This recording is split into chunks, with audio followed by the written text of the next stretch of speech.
So which artillery in Codex Astra Militarum is the best? And let's talk about the options that Games Workshop has just updated that are now some of the strongest barrage weapons that the Guard can bring to bear.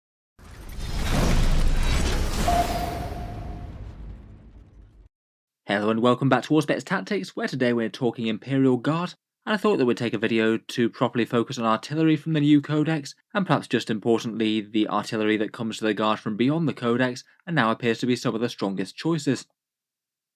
In general, the reaction to Guard artillery has been that it's generally been a touch underwhelming in the new Codex, certainly not unusably bad. A lot of the gun profiles did get quite a lot scarier, but it was compensated for by losing their exemption to that Barrage nerf, meaning that if you fire out of line of sight, your ballistic skill gets one worse, and so does your AP. Generally speaking, just spamming artillery just isn't really the best idea in the Codex. You won't really have the raw damage output to bring to bear on the enemy. Though I think it's not exactly the worst choice in the world for maybe one or two pieces as a bit of a luxury option. Sometimes just a little bit of firepower, even if it's kind of inefficient, can be very useful if you can bring it to bear on exactly the right units. Very nice in particular for clearing enemies that are hiding and clinging to objectives, or finishing off a very injured character or vehicle that manages to move out of line of sight.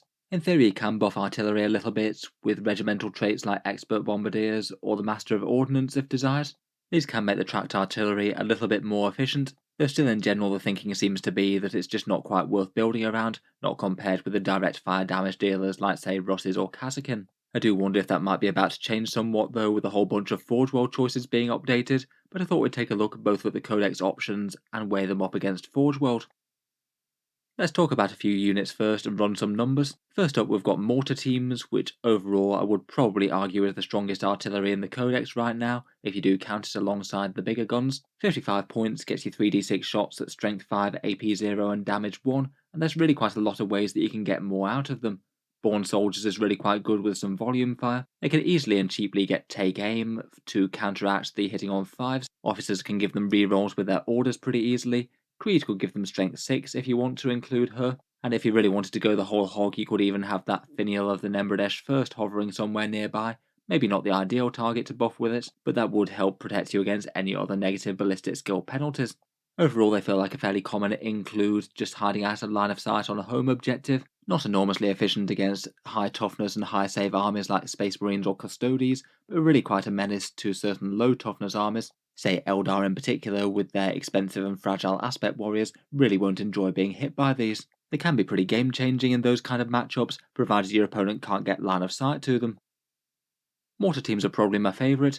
I would argue that the Wyvern is perhaps one of the most redundant artillery pieces in the book, just not very exciting for 120 points, only the firepower of 4 mortar teams, no access to take aim to counteract the -1 to hit penalty for firing out of line of sight. It does have better toughness and mobility than the mortar teams, but that's not really the point, as you usually want to hide it safe out of line of sight anyway.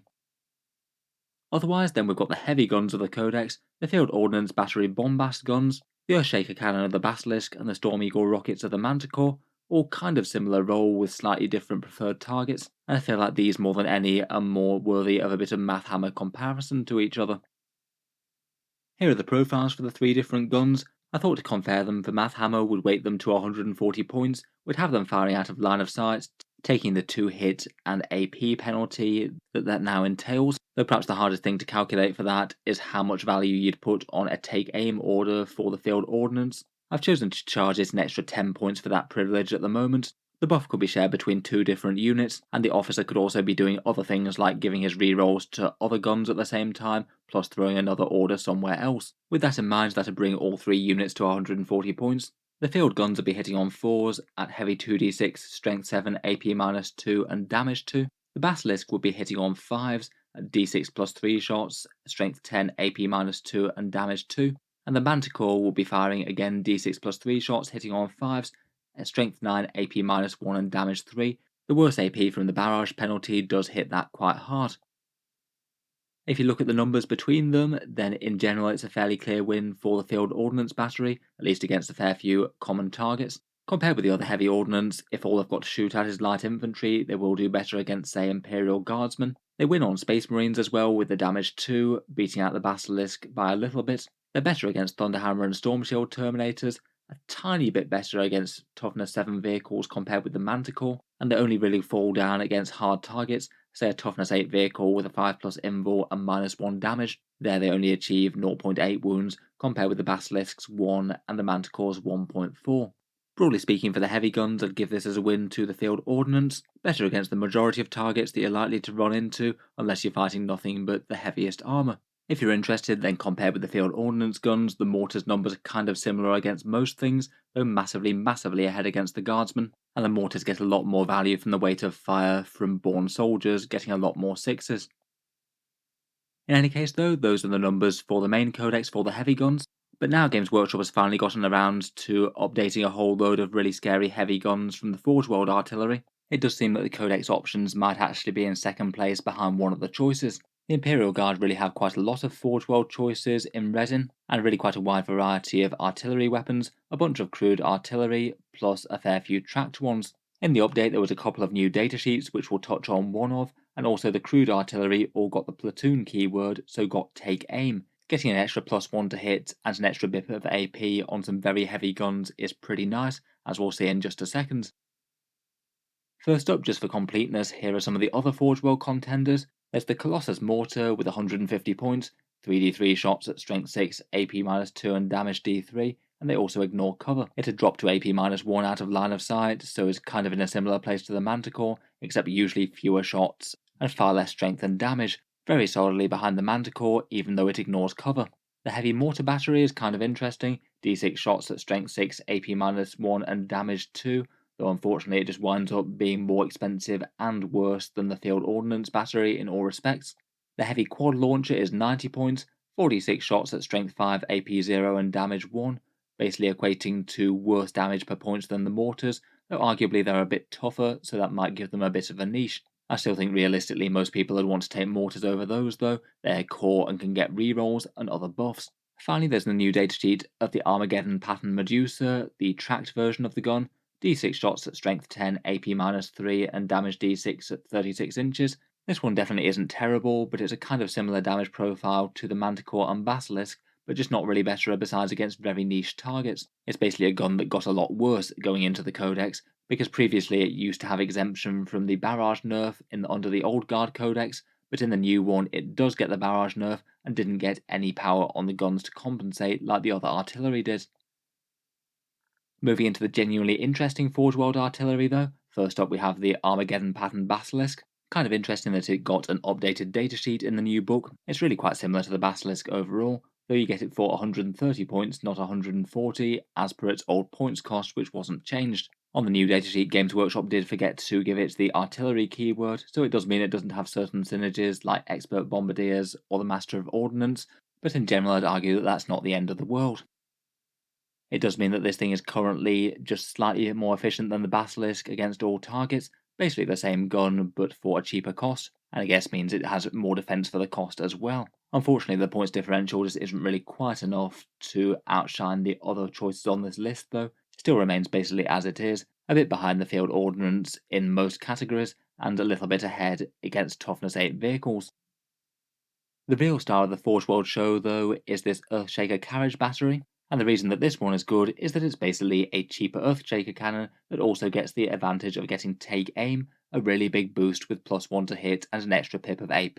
The Earthshaker Carriage is basically static artillery that hits on 4s normally, toughness 6, 7 wounds and a 4+ save, so a bit easier to take out compared with Basilisks. It definitely has its downsides, but because it doesn't have the Earthshaker cannon profile actually written on its datasheet in the Imperial Armor book, it does get the updated one from the Guard Codex, and at a fairly discounted rate of 120 compared with 140.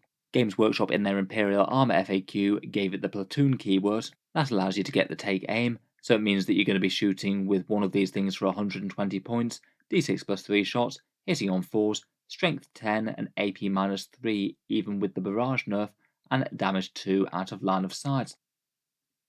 If you put this one on the damage table, then you get some serious results. Again, I've charged it the extra 10 points tax for take aim as I did the field ordnance batteries, and I also have accounted for the cheaper points in these numbers, giving the Earthshaker cannon a small buff respectively.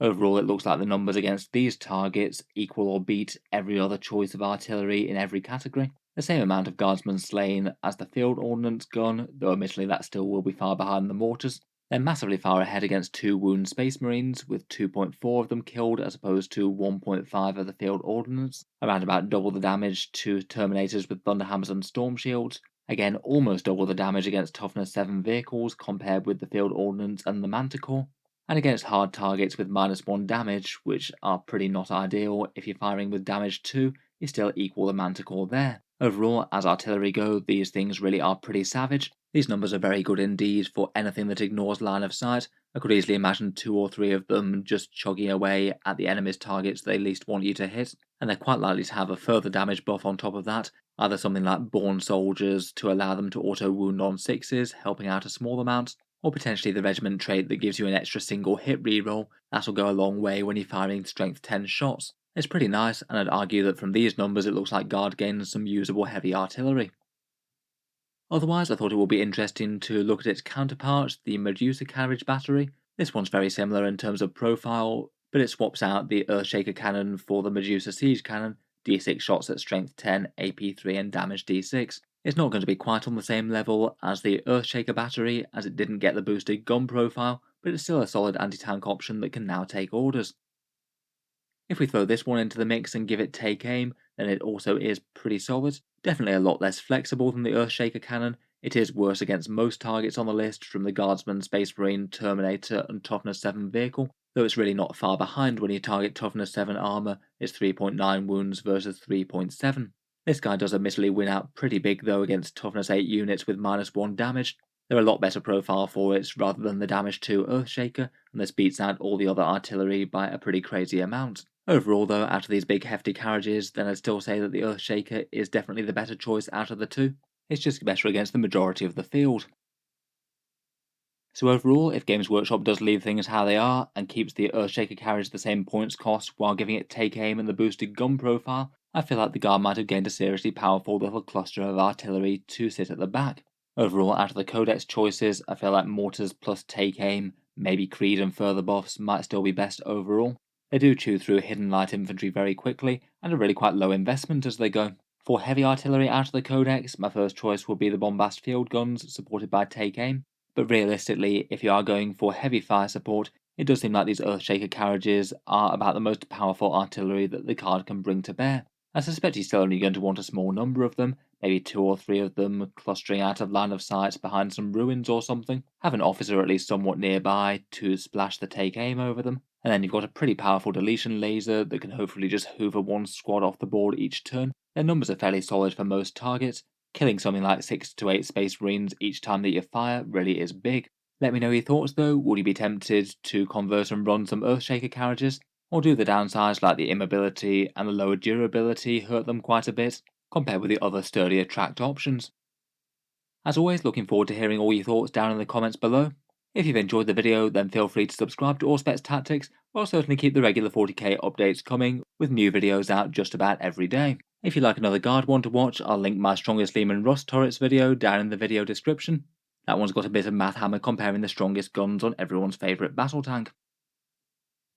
Finally, if you've enjoyed the video and you'd like to help keep these coming, I would just like to mention that Auspex Tactics does have a Patreon page as well, and you can find that linked in the video description below. Channel patrons do get a fair few advantages, seeing certain videos early, regular votes to see what sort of things come next on the channel, and automatic entry into the regular prize draws, with the chance to win some really big model kits each month. If any of that sounds good to you, or you'd just like to help support, the link is down in the video description. In any case, a massive thank you for listening, and I'll hope to see you guys next time.